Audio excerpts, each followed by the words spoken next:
Okay. Good morning. I think we're finally, if I keep my voice, we're good to go. Good morning, everyone. In accordance with Sections 45 and 53 of the Planning Act 1990 as amended, this meeting of the Committee of Adjustment of the City of Toronto is called to order. Before I begin, I would like to introduce the panel. Sorry. My name is Stan Komorek. I'll be chairing today. My fellow panel members, to my left is Natalia Popovic and Donald Taylor.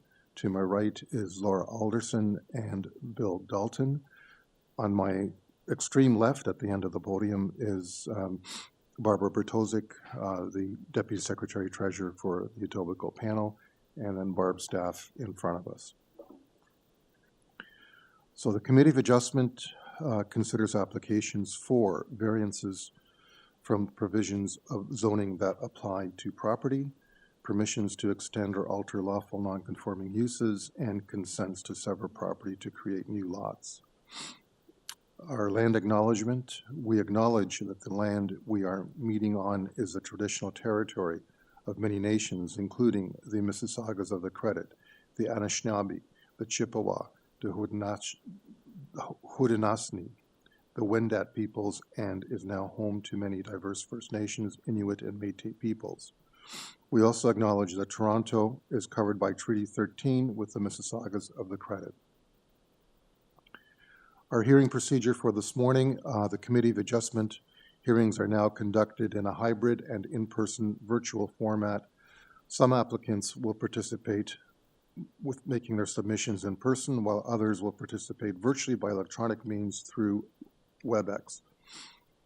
The meetings are also streamed on the Toronto City Planning YouTube channel, and anyone wishing to view the hearing may watch on YouTube.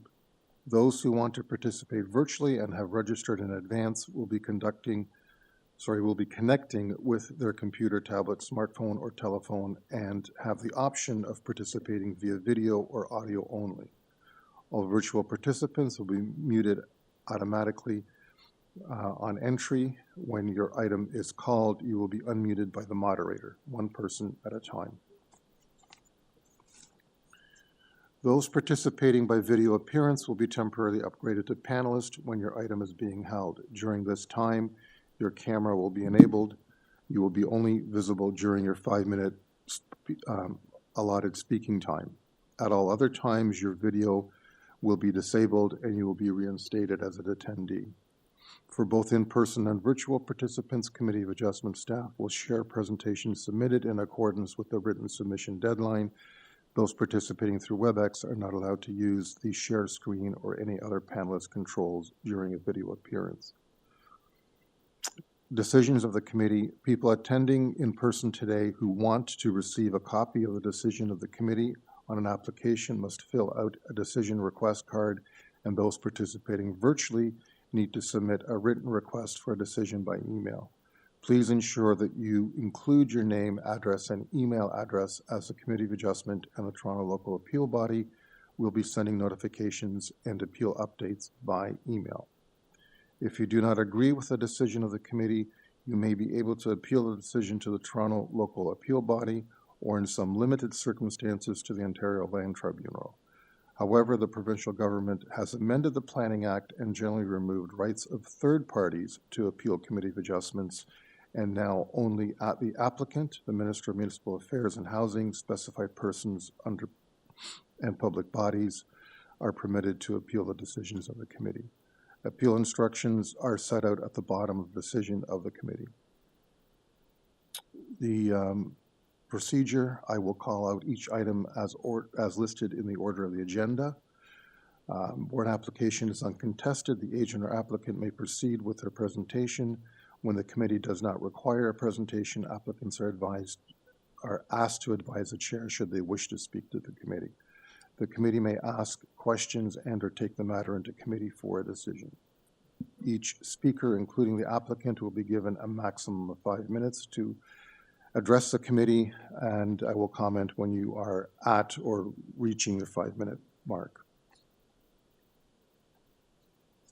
As mentioned earlier, presentation materials must have been submitted to the committee In advance of the hearing, staff and committee members cannot accept materials at the hearing today.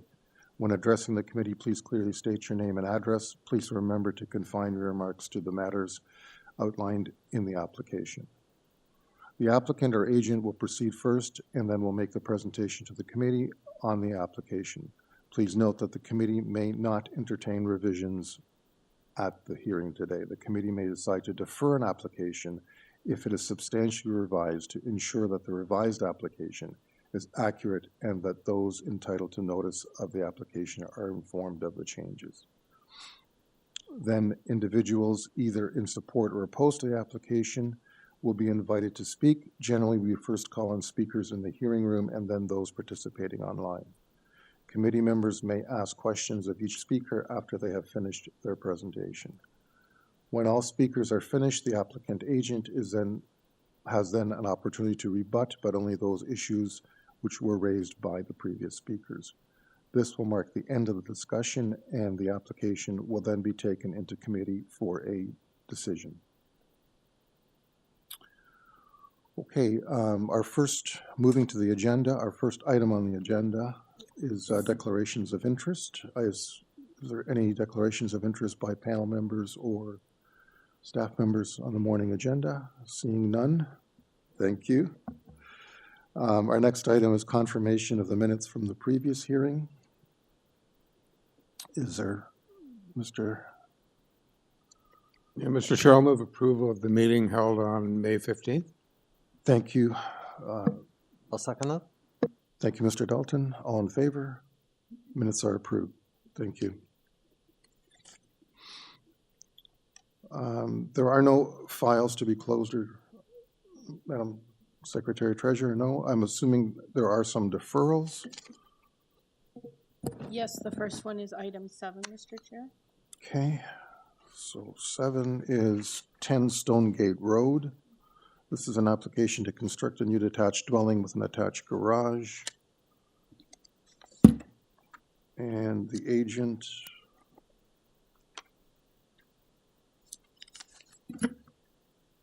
is Peter Giordano. And Mr. Giordano is online. Yes, hi, Mr. Chair, committee members, Peter Giordano, David Small Designs. Good morning, sir. You're requesting a deferral? Yes, we met with the planner responsible for the application. She identified a number of variances that they asked us to revisit. We met with our clients, agreed that those modifications can be made and should be made to improve this application. The changes will likely be significant and should produce a full revised submission, so we'd like some time to do that. Okay, thank you. Committee members? Do we have any, are there speakers on this? Yes, so that we have one speaker in chambers currently. Okay. John Lyons? Good morning, sir. Good morning, everyone. So the applicant is requesting a deferral.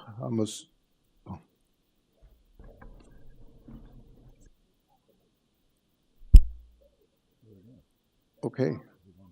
Still can't. A couple of points I'd like to make here at the outset. We just need your name and address. Okay, John Lyons. And okay, now we got a microphone working.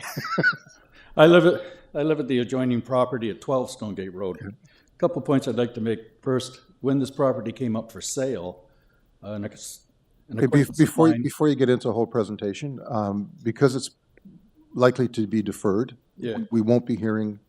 If it is deferred, we won't be hearing the application today. So we just want to get your input on whether you're okay with the deferral. Okay, I'm okay with the deferral, but seeing as how the deferral is to discuss changes being made, there is one change I want to stress. Sure. First of all, I like my new neighbor. He's a good guy. He comes over and helps me shovel the driveway. There's no animosity between us, okay? But if he wants to rattle around in a monster home like a BB in a boxcar, I'm fine with that. My only concern is how far this thing goes to the back, blocking my view. Okay. An associate of mine, an acquaintance of mine, was involved in the bidding war on this property. Okay, I don't want to get into all of that. He now has an opportunity to reach out to you to make some amendments to the application. If you're, I don't care how high it goes, I don't care how close to the front it goes, but I don't want it extended past the existing back footprint. okay, we got that, Okay? and hopefully he gets that. And are you okay with the deferral? I'm okay with the deferral, Thank you. but if my opinion isn't taken into consideration, I'm going to be the neighbor from hell. When it comes back, you'll have an opportunity to get into all the details and the merits of the application. Thank you. The other speaker is no longer online? Yes, so she just opted out to speak for today. She Okay. doesn't want to speak. Is there anyone else here to speak to this item? No? Okay, I'll take it into committee then. Mr. Chair, I will make a motion to defer this matter to allow the applicant to speak with staff and neighbors. Thank you. I'll second that. Thank you. Mr. Dalton, all in favor? Okay, the application is deferred. The next, Thank you, Mr. Chairman, members of the committee. sorry? Okay. So our next item is item 10. And I believe there's a notice issue with this one. I'm just going to try.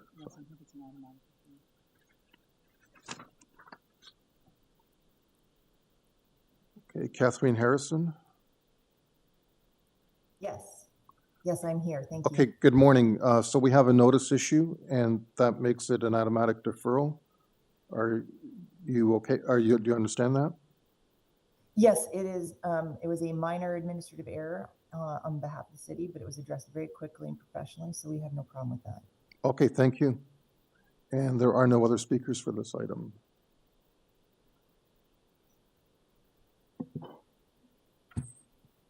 No, Mr. Chair. Thank you. So to committee then? I'm happy to make that motion for deferral. It is an automatic deferral, so I don't really think it's up for discussion. Thank you, Laura. Was there a I'll second second? that. Thank you, Natalia. All in favor? Okay, item is deferred. And that is all the deferrals for this morning? Yes, okay. So back to item 1.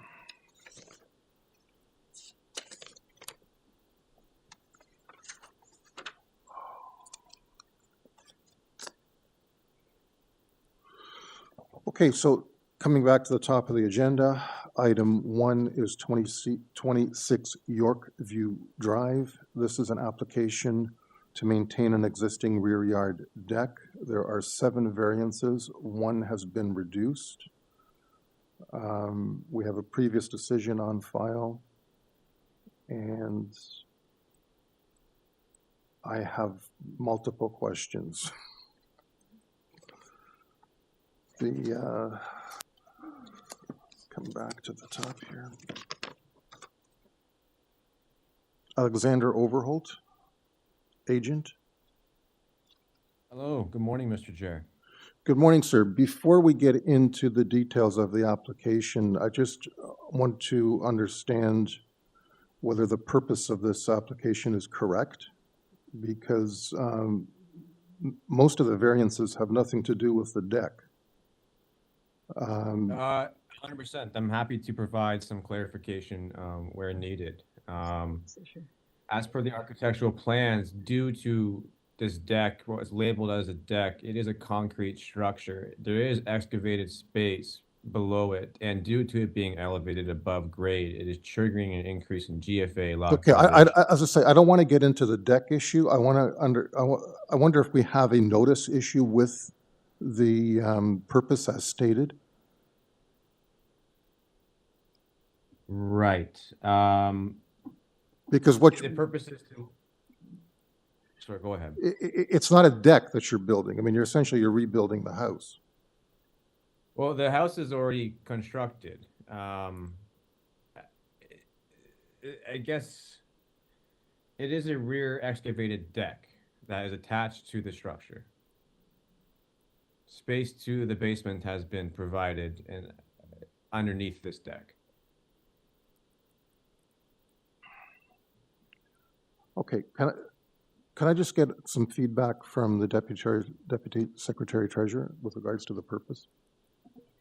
I think the purpose can be amended. I'm not sure that all of the variances do relate to the deck, because, for example, there's front yard landscaping, which wasn't previously considered and has nothing to do with a rear yard deck, but is now before you. I do understand why some of the other variances may have been repeated. Some of them are larger because the previous decision did tie it to plans. And if you don't comply with the plans, you do have to reapply for everything over again. But the GFA is larger, coverage is new. So the purpose could be amended to be a bit more fulsome. I'm not sure. The variances are the key. So we could. I'm happy to provide assistance in clarifying the purpose of this application. It is my understanding that two things were altered post-construction of the main dwelling. The first being the addition of the rear excavated deck in the back, and as per the latest survey that we received, an enlargement of the driveway in the front, which triggered variances 4, 5, and 6.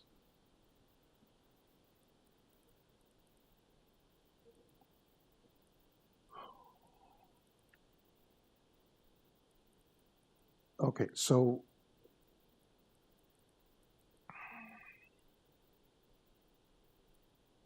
I think we should at the very least revise the purpose of the application. I would agree. I do believe that what has been illustrated on the application is quite vague, and I'm happy to have that amended to reflect what I am pursuing today. So what would you recommend as the revised purpose? I would recommend that the revised purpose state that the applicant is pursuing the legalization of an existing rear concrete deck that is and an enlargement of the existing front driveway.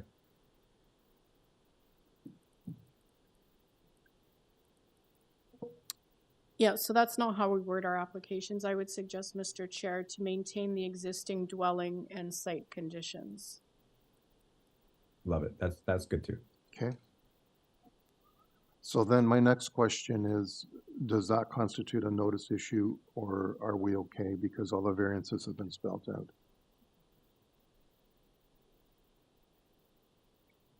Committee members, you're okay with that? I will comment, Mr. Chair, that it's possible that a neighbor or a member of the public would read the descriptor and not necessarily read all of the minor variances in detail and make that association. So in my view, it's possible there is a notice issue for the general public, more so than perhaps someone that's a bit more technically inclined. Okay. And if they did read through it, they might be very confused about what the intent was. Exactly.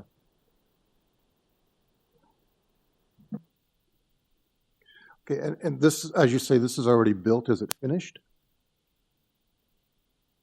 Yes, sir. So to reissue the notice wouldn't necessarily be a hardship because it's not like it's holding you up for permit or construction.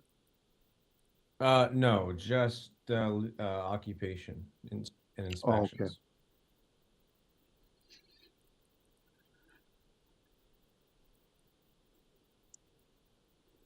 Okay.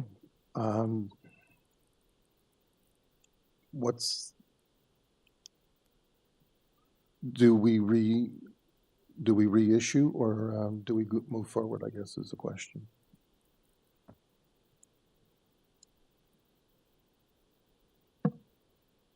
I would err on the side of caution. Okay. And That's ask fair. for a renotice. So are you, Just to so Mr. cover all Dalton, are you bases. suggesting a motion? Sure, I would move a motion to defer the item so that it could be reissued. I second that. Yeah. Okay, all in favor? Okay, the application is deferred to reissue the notice. Thank you. Thank you.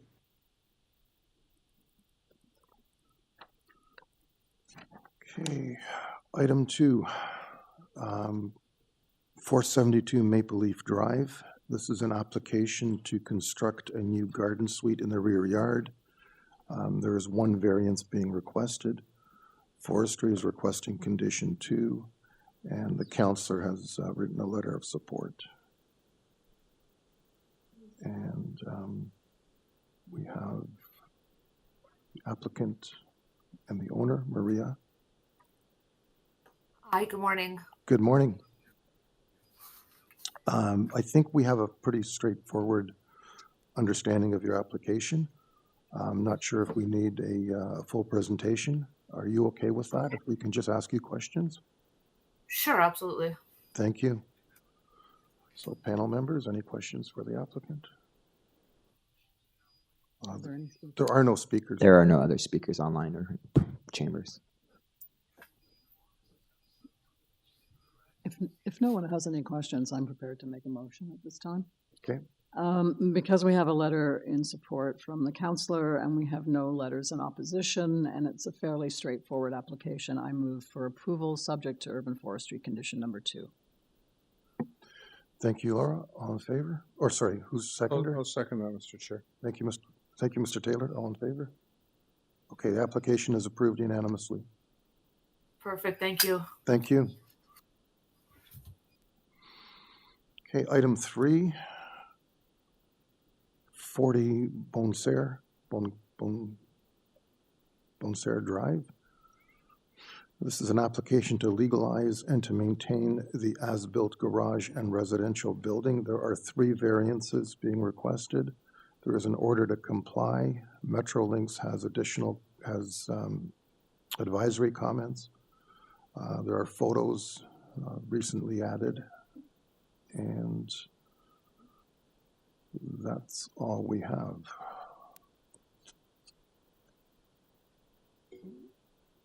Fausto Cortez is the agent.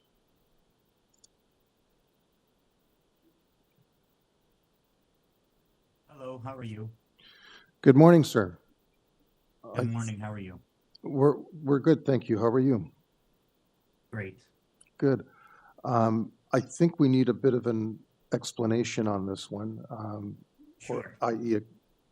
a presentation. Summary. Yes, not a problem. So the proposed structure was constructed as part of a contract that was awarded by the city to a contractor which manages the snow plowing of streets and public properties for the city of Toronto. There's many facilities throughout the city where these control centers and operation centers are built. These facilities have been in place for many years. What has occurred is that typically these structures are deemed temporary and are not to exceed the lifespan of the contract with the city. And what's typically happened is in the past, as a new contractor obtains the city contract, I believe for 5 years, the previous contractor then sells them the structure and they start to use it as intended. Because they are on city property, these structures never needed to obtain permits. In the past, it's been happening for as long as the city of Toronto has been plowing roads. But what has happened is in the last I guess changing of the guards, when the new contractor was awarded the contract, I believe that the previous contractor was upset. He put in notices to the city that the structures which he had been using for 10 years prior were actually unsafe. Not knowing that the new contractor had actually demolished the previous structures and built new ones. The city then felt that it was appropriate or would be prudent to have the contractor apply for building permits. And the contractor was obviously upset about that because no building permits had ever been asked of any other contractors. And to facilitate that, And I guess as a way to trigger that to happen, the city issued an order. And the contractor then went through the process of obtaining the permits, which we've produced. We also produced the original drawings for the original structures, so they did meet building code. So the intent of these structures are technically as operation centers for the plowing of municipal streets. And as a component of these operation centers, there's rest rooms where drivers, which during extensive storms and things of that nature, they can only drive for a certain amount of time, where they can come, sleep, and then go back onto the roads. So that's the entire component of the residential requirements for these structures. Okay, so the occupants of these structures essentially are the operators of the snowplows. That's correct. And how does, if there's no building permit required, how does the city ensure compliance with the building code? That was a good question, and I believe that many of the existing operations had code issues. However, because they are deemed temporary structures, many of the building code components are much more lenient. These structures here are much more permanent, as you can see from the pictures. And when the contractor was looking to produce and build these structures, they did come to us. We did ensure that they met code, regardless of the fact that they didn't need permits. We still made sure that they met all the requirements of the building code, and actually they've gone through the building permit process. They're just waiting for these variances to be issued in order to issue a building permit. Okay, got it. So going forward, then they will be obtaining building permits. Oh, we've gone through the building permit process. The building permits are sitting there ready for issuance, waiting for this process to. No, I understood, but so yes, in the future on other lots or other yards, you'll be going through a building permit process now. Yes, I believe the city has now mandated that all of these facilities now obtain building permits. I see. And I believe that many of the contractors, even the contractor, not the contractor that I'm working for, is also going in for building permits. Yes. Okay, got it. Thank you. Any questions from panel members? No. Okay. All right, and I'm assuming there's no other speakers for this item? There is one other speaker. When I did mic check, they weren't present. I do see someone that I'm unsure. It was for item 4. Is there someone for item 3 as well? Oh, sorry. Yes, same name. So okay. There is no one for item 3. Okay, perfect. So we'll take it into committee then. So with that, I'd move a motion for approval. I believe the application meets the 4 tests and there are no conditions. Thank you, Mr. Dalton. Seconder? I'll second that motion, Mr. Chair. Thank you, Mr. Taylor. All in favor?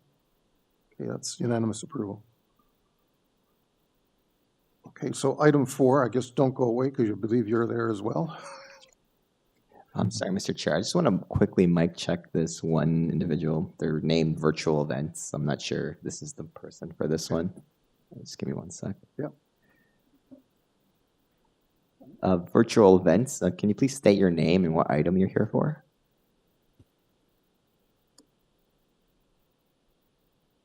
Again, the person who named themselves virtual events. Can you hear me? Oh, okay. Okay, so item 4 is 86 Ingram Drive. This is an application to legalize and maintain the as-built shelter buildings and as-built garage. There are 2 variances being requested. We have on file order to comply and advisory comments from Metrolinx.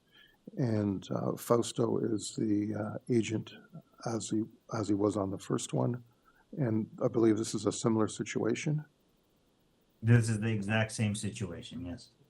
Okay, and just to be clear, Fausto, you're with the contractor, not with the city? We are with the contractor, yes, but we've been working very closely with the city. Obviously, the city, being city property, the city is very interested in getting all these things legalized. And, you know, they've been great in supporting the contractor through the Okay. process. Yes. Understood. I just wanted to get why your address was not in the city of Toronto. So that's my explanation. So your address is 3590 Rutherford Road, Vaughan? That's correct, yes. Okay, thank you. I should have asked you to clarify that in the first item, but we got you back for the second one. So I don't think you need to go through the whole explanation process again. It's essentially the same. Yes. I'm just going to ask if there is another speaker online, a Gus Galanti. So, Mr. Speaker, their person isn't online. We did send them another email, and they haven't responded, so they're not present. So he will not be speaking? No. Okay. So we'll take it into committee then. Well, I'll redo this one then too. Okay. Given that it mirrors number 3, I would move a motion for approval. I believe the application meets the 4 tests, and again, there are no conditions. Thank you, Mr. Elton. I can second that motion. Thank you, Ms. Alderson. All in favor? Okay, that is also unanimously approved. Thank you. Thank you, members. Foster. Have a good day. Okay. Thank you, you too. So moving on to item 5, 94 Celestine Drive. This is an application to construct a second-story addition above the existing dwelling and a new attached garage on the south side of the existing dwelling. There is one variance being requested. It is for setback, and there are no other comments or statements from city departments. Sam Creamy, online, our agent. So something like that. Sal, good morning. Good morning, through you, Mr. Chair. Sal Creamy, address 2572 Eglinton Avenue West. Okay, I don't think we need a full presentation here. If you can stand by for questions, if you're okay with that. Of course. Thank you. So let me just pull up the application. Panel members, any questions? No? No. Okay. If there are no questions, I'm prepared to make. I have one question. Oh, you have one? And sorry, is this an existing situation, the setback? Correct. As you'll see on site plan drawing SP1, we're utilizing the existing foundations of the existing home, topping it up with a second story. Understood. And then. Okay, that's all I wanted to know. Thank you. Hence the variance. Yeah, got it. Okay, we'll take it into committee then. Mr. Taylor? I think I cut you off. No, not a problem. Very good question. I'm satisfied this single variance is very minor and in fact reflects the existing situation and meets all the other tests under the Planning Act. So I move approval without conditions. Thank you. Is there a seconder? I'll second that, Mr. Chair. Thank you, Mr. Povic. All in favor? Okay, another unanimous approval. Thank you, Sal. Thank you. Okay, item 6, 12 Smith Crescent. This is an application to construct a new garden suite in the rear yard. There are 6 variances being requested. We have a previous decision which had 5 variances. And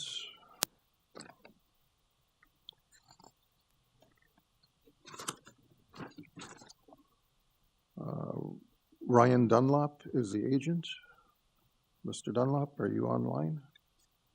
Good morning, Mr. Chair, committee members. Good morning, sir. Can we just get a brief overview of what's going on? Yeah, so we had presented this application back in January, and right around the same time, shortly thereafter, we were made aware that there was some amendments to the zoning bylaws that removed the requirement for angular plane for garden suites. So the previous design had a basement, but just given the cost and complexities of shoring and construction, we made the decision, or the client made the decision that they'd prefer to add a second story versus going the basement route. So really everything remained pretty much exactly as is in terms of height and size. We just removed the basement itself. So this is the previous design. The plans or I guess the approval was specifically tied to the original plans and elevations. So this revision necessitates a new zoning review, which you're seeing here, and approval by the committee here. Okay, thank you. That kind of clarifies a lot of the mud that was in my mind. I just have one question, and that's why does your client feel it's a hardship to provide the bicycle parking? Actually, we're able to provide the bicycle parking. That one should not be an issue. I think we did have it noted or illustrated on the site plan. I don't know if you could pull that up. I think we did have it noted there. So if it's there, do you still require variance 6? I just take a quick look here. No, we do not. We're able to provide the two spaces.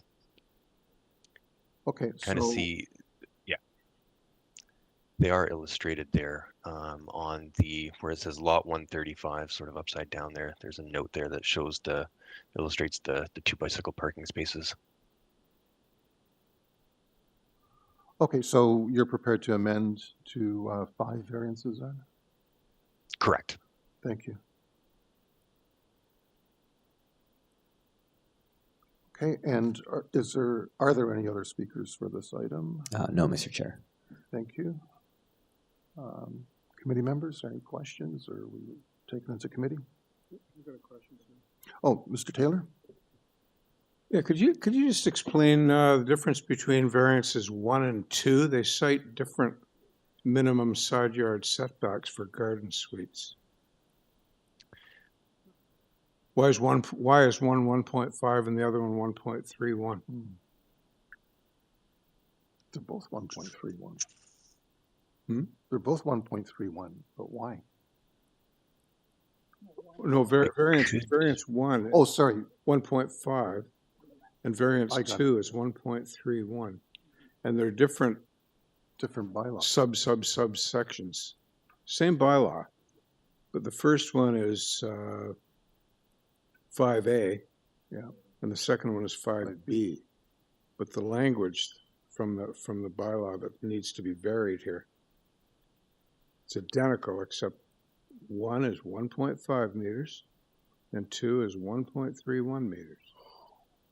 I don't know. I don't understand. I'm thinking it could be. I think it could be the rear, given the shape of the site at the rear. That might be where that's.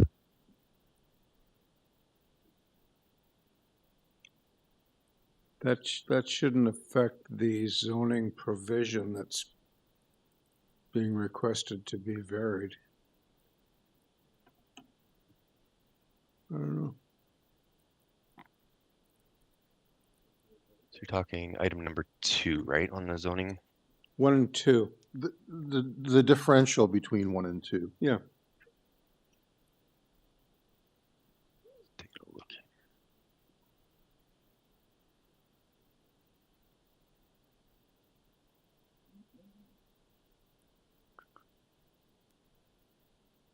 Did you do a zoning review or waiver? Yep, zoning review. Okay. So we had provided the zoning notice. Because we don't have a copy of that, do we? There must be there's probably some sort of qualification in 5B that differs from 5A. So I don't want to speak for the applicant, but it appears there's a difference if there's an opening on a side lot line versus not. Oh, okay. And the reason why it's such an odd number is it's a percentage of the lot frontage. So the 1.31, that's why it's such an odd number. Whereas the other is 1.5 if there is an opening. Thank you. Thank you. Okay, and then 2 and 3 are essentially 2 different sections of the same bylaw?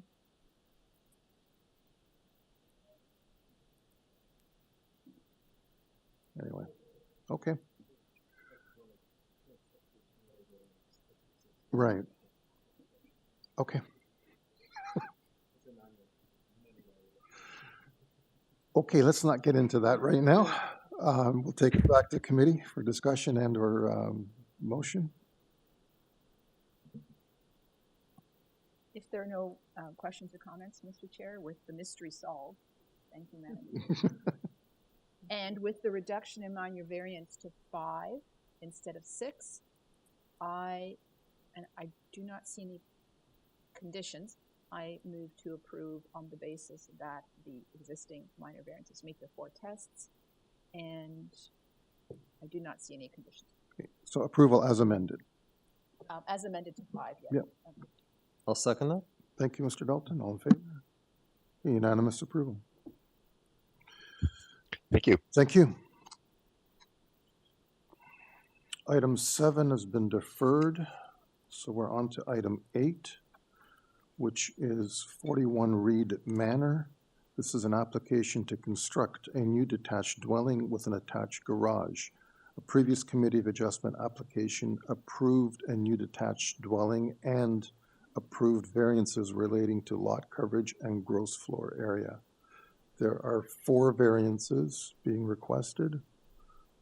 We have objections from number 35 and number 40 Glen Allen. We have 3 letters of support from 39, 38, and 44 REID Manor. And that's it. Peter Giordano is the agent. Mr. Giordano, you're online. Good morning again, Mr. Chair, committee members. Yes, I'm Peter Giordano, David Small Designs, 1405 Cornwall Road in Oakville. Okay, good day, sir. Just given that we do have a couple of objection letters, if you could give us a brief overview and perhaps address those issues that are being raised. Yeah, certainly. I'll try to make it brief. Permits were applied for and they were issued on February the 26th of this year. Our clients interviewed prospective builders. One common recommendation brought up by several of the builders was to fully excavate the front and rear porches. There's a technical reason for that, and I can get into it if you like. I actually have on my presentation documents, I have slide number 3 that graphically shows the reason for it. But I will jump ahead that by our clients reached out to us and said, if we make this change, does it impact anything? And our reaction right away was, we looked at it and we said, yes, if you have habitable space below the front or the back porch, it now flips a switch. So now those 2 areas, instead of being considered allowable encroachments, they now become part of coverage. They also become part of building length. So nothing changes by way of the footprint. The massing above grade, it all remains exactly the same. It's just what's happening below grade. So it's the excavation of the covered concrete or the uncovered concrete porch at the back and the entry porch at the front. They now increase coverage and they increase building length and building depth. So those are the variances that have would be a result of making these changes. So that's also creating your rear yard setback variance. That's correct, because that would have been previously, it would have been a projected platform that was less than 2 feet above grade.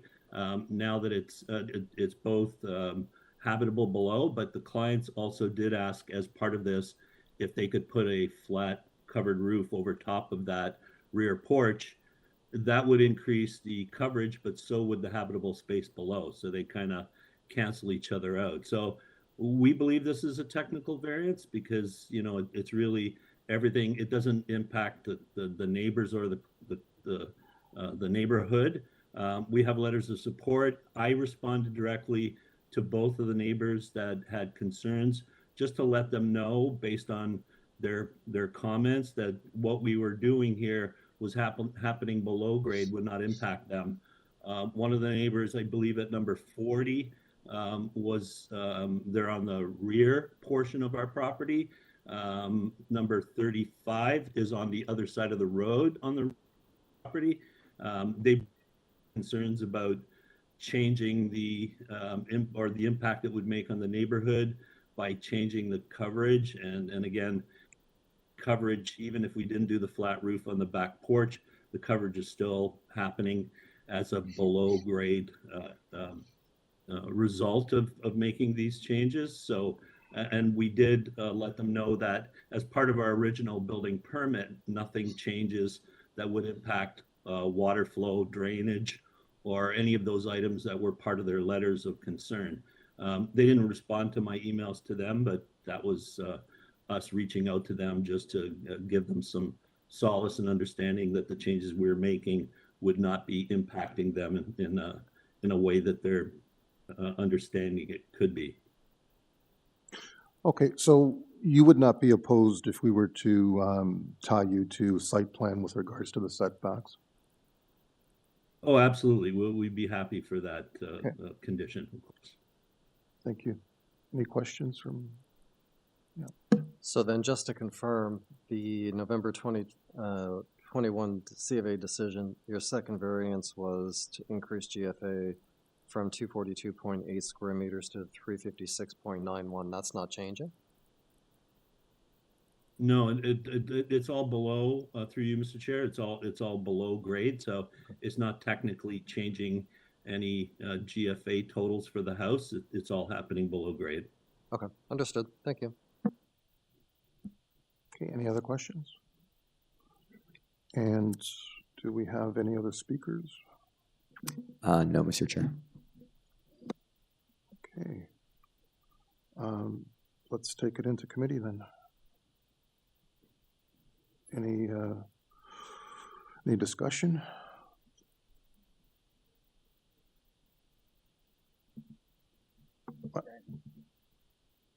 Sorry, go ahead. Comments or anyone have comments? The only comment I wanted to make is that we haven't been asked to put a condition on it, but that doesn't prevent us from doing it. And it just would give the neighbor to the rear some solace, I believe, that the applicant doesn't change the submission when going for building permit and all of a sudden go above grade as opposed to below grade for the rear yard. Anyway.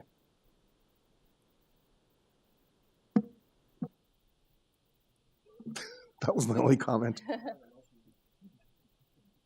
If we're ready for a motion, based on the submissions made and the explanation provided, and my understanding from the comments from the agent that they have spoken with the two neighbors that originally were opposed to the application, and on condition of tying it to site plans, I move to approve the minor variances as they meet the 4 tests, and I do not see any conditions otherwise.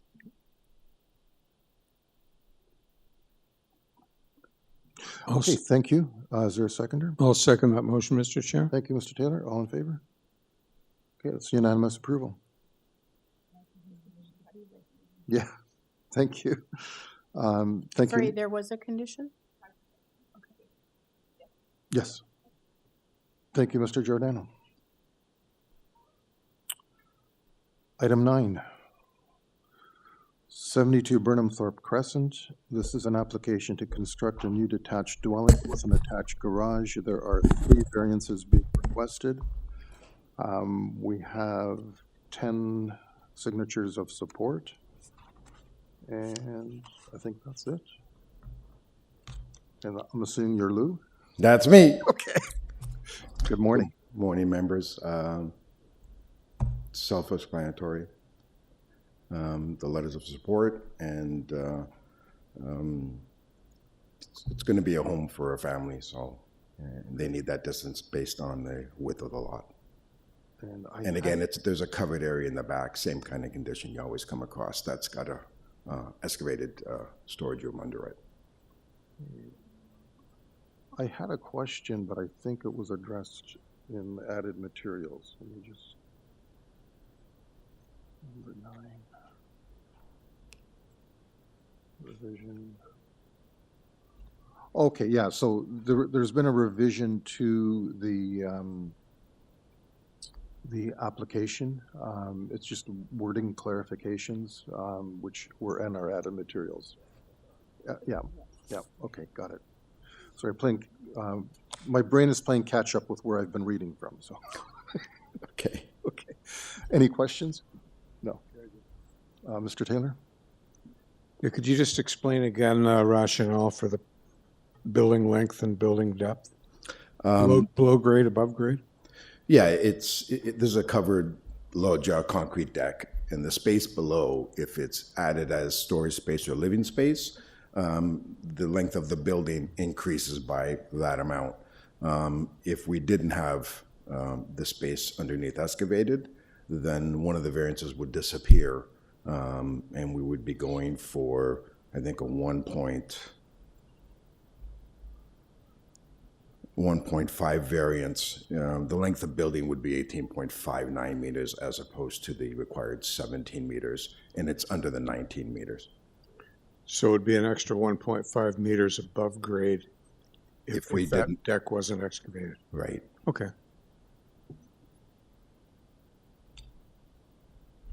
Okay, that's another one where you may or may not want to consider tying to the plans, but yeah. You wouldn't be opposed to that. No. But there's no one complaining, so. We've worked on these plans over the last year, and this is the best we can do right at this point. Well, it looks like you're there. Committee members, shall we take it into committee then?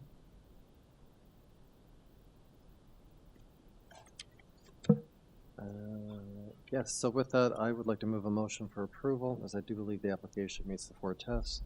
And sure, let's tie it to, I'll add the condition of tying it to the site plan. Sorry? To tie it to the Tie it site to plan? the site plan? Yep. Yep. That's okay. Okay, and there are no other conditions. Okay, I'll second that. thank you. Ms. Popovic, all in favor?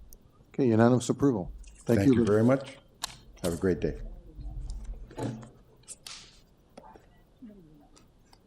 No amendments. Oh, sorry, yeah. Okay. I'm writing in the wrong spot. This was item 9, right? Okay. Okay.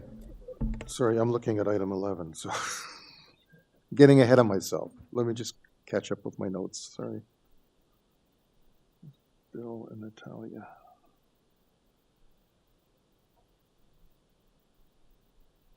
Okay, 10 has been deferred. So now item 11, 137 Thompson Avenue. This is an application to construct a second-story addition above the existing attached garage and a covered deck in the rear yard. There is one variance being requested, which has to do with main wall height.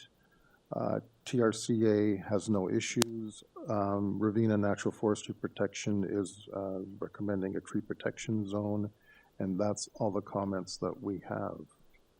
And let me just look at my speakers list.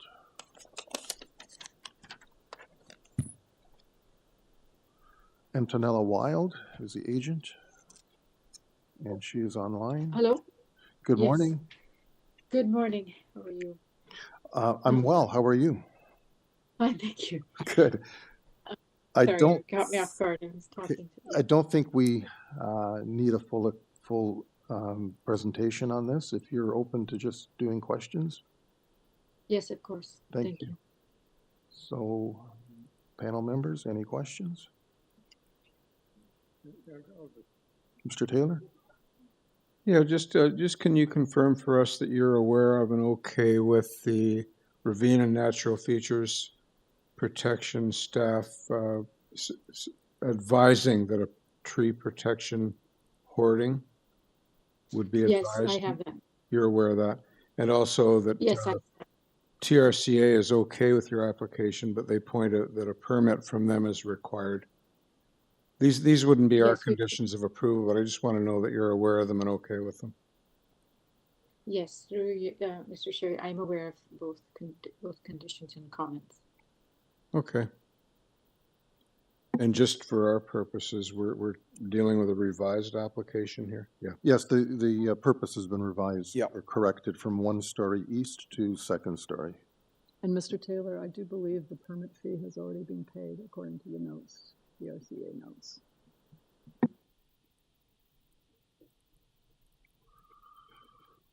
Okay, there are no other speakers on this, I'm assuming? No, Mr. Chair. Thank you.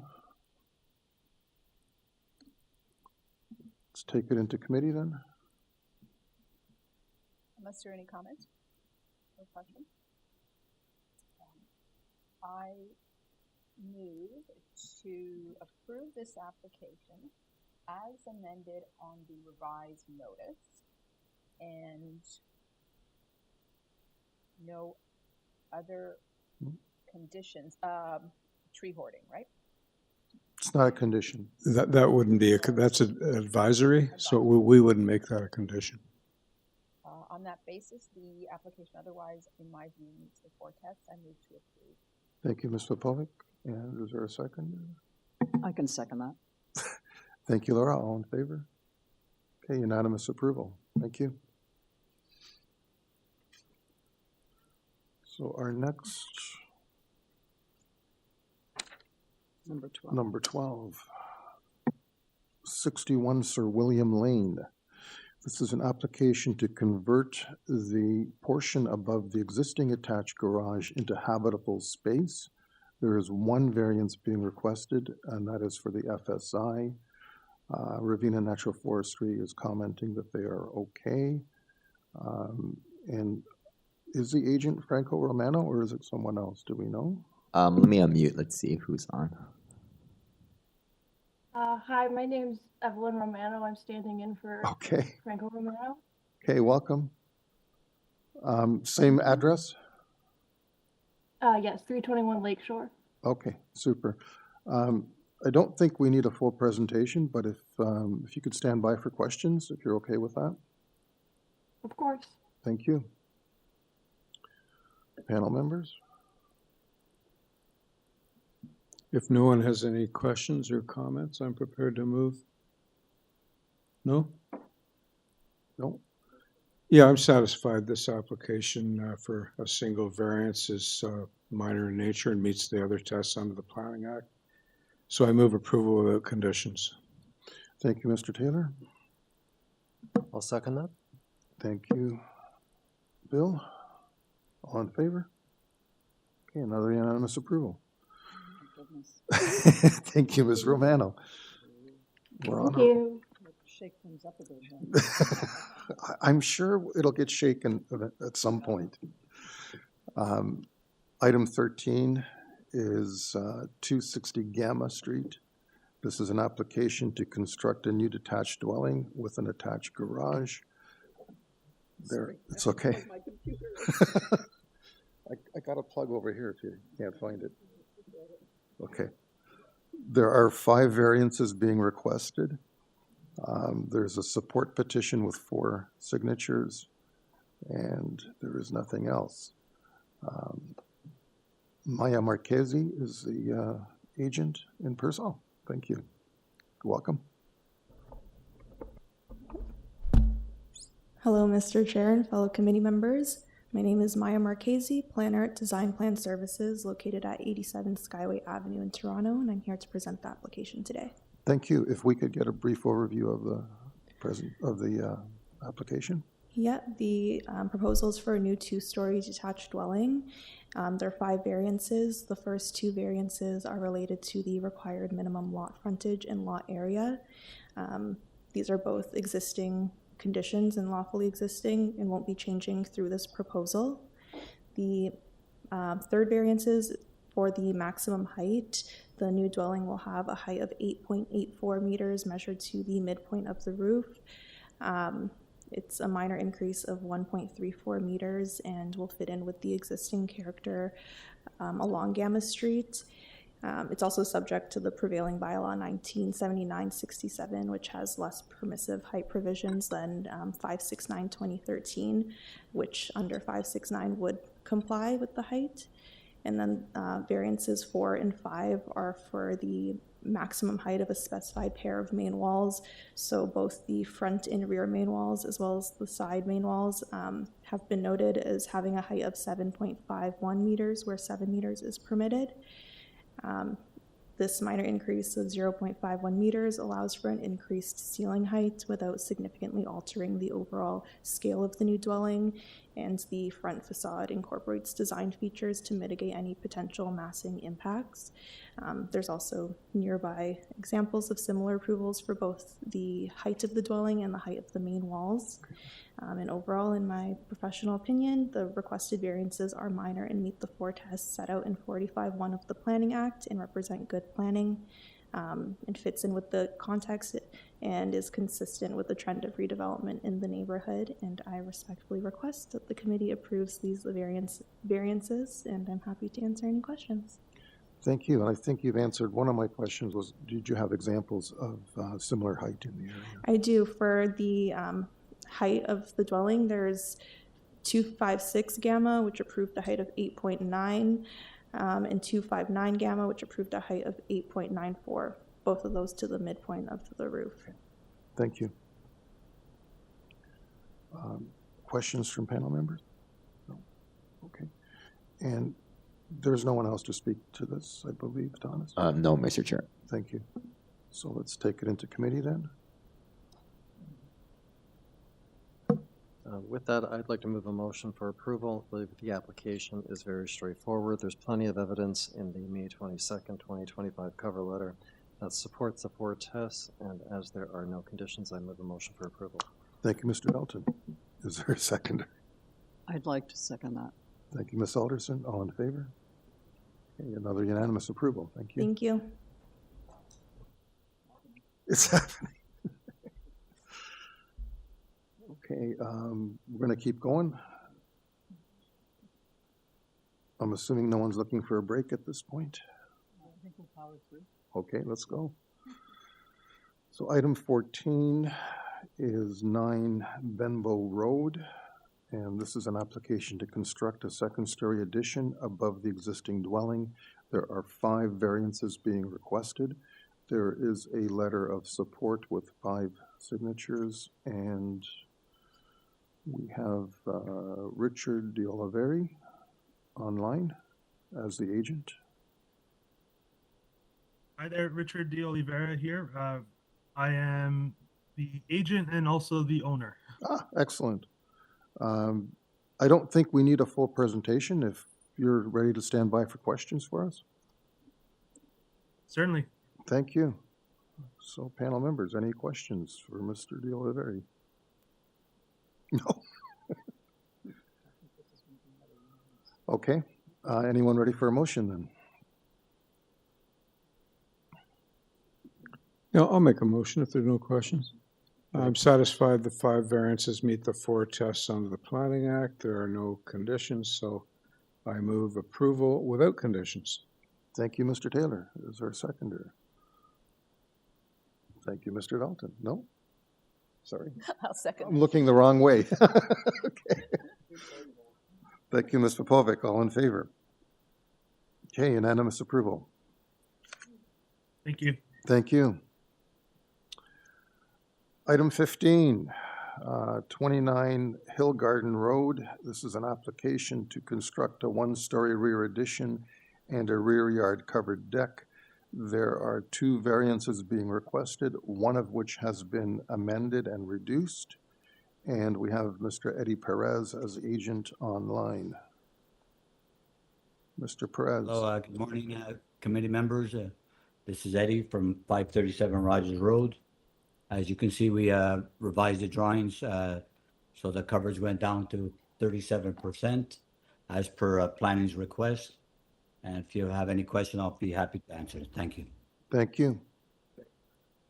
With that, are there any questions? No.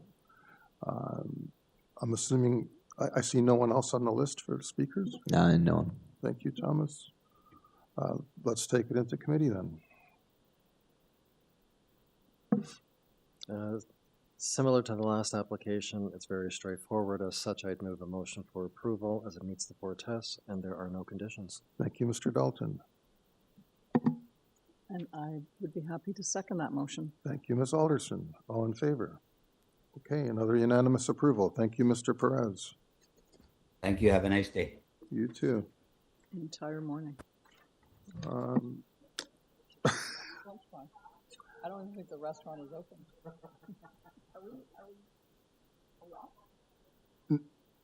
Oh, I didn't realize item 16 is the afternoon. Okay. No, item 15 isn't the afternoon. Item 16. It's part of the morning. Yes. But we've just done 15. Yeah. So we're done for the morning. We are.